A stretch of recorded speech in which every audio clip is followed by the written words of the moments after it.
বউ যারা আছে তারা হাত তোলা রাখেন, বাকিরা হাত নামান। বউ আছে কার কার আছে?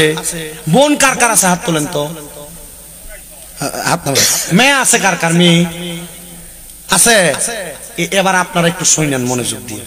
আপনি জাহান্নামে যাবেন না জান্নাতে যাবেন, বিচার আপনার কাছে, আমি ওয়াজ করি। কি বলেন হুজুর?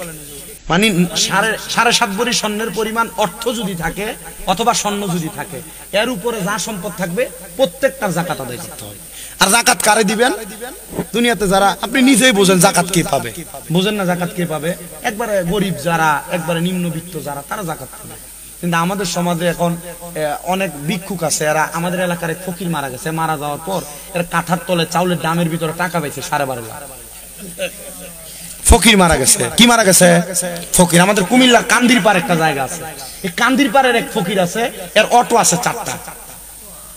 কয়টা? কথা বলে না। কয়টা অটো? 4টা অটো, 2টা বাড়ি আছে।